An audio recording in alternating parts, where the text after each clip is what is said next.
आजचा तरुण गोंधळलेला आहे, आजचा तरुण संभ्रमात आहे, तो मानसिक तणावाखाली आहे, नैराश्याच्या उंबरठ्यावर उभा आहे. 1 मिनिट व्हिडिओ स्किप करण्यापूर्वी स्वतःला प्रश्न विचारा, याला जबाबदार कोण?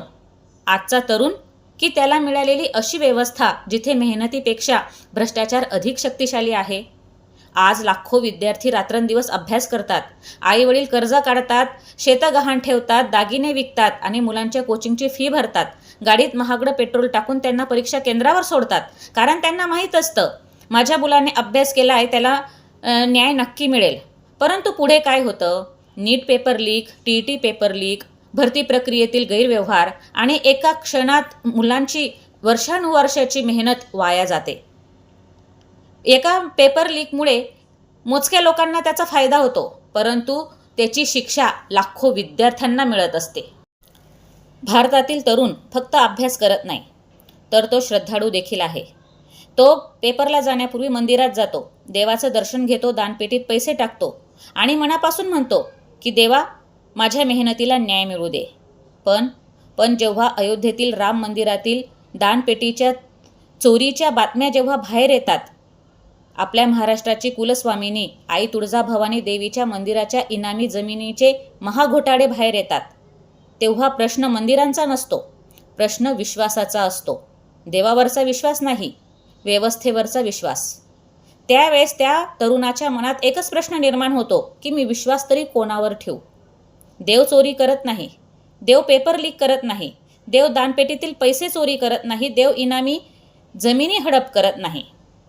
तेव्हा समस्या ही श्रद्धेची नसून समस्या त्या मानसिकतेची आहे, ज्या प्रत्येक गोष्टीत, पवित्र गोष्टीत भ्रष्टाचाराचा शिरकाव करू देते.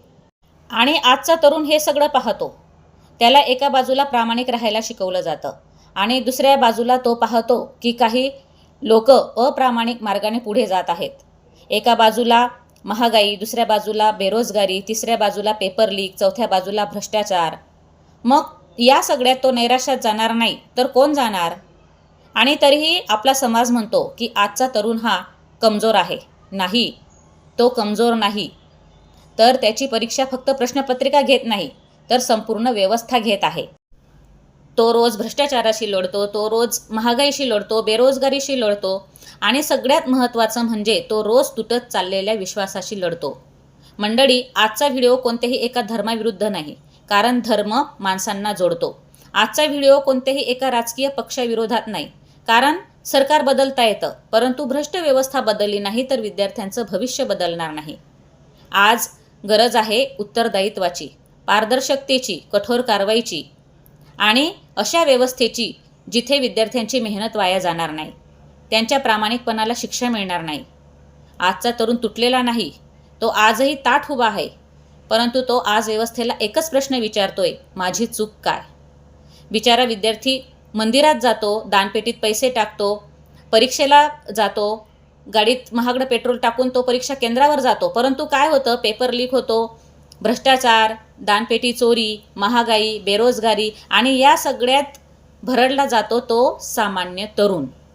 मग या सगळ्यात तुम्हाला एकच समान गोष्ट दिसत नाही का? सबका मालिक एक. मग तो मालिक कोण आहे? याचं उत्तर तुम्ही द्या.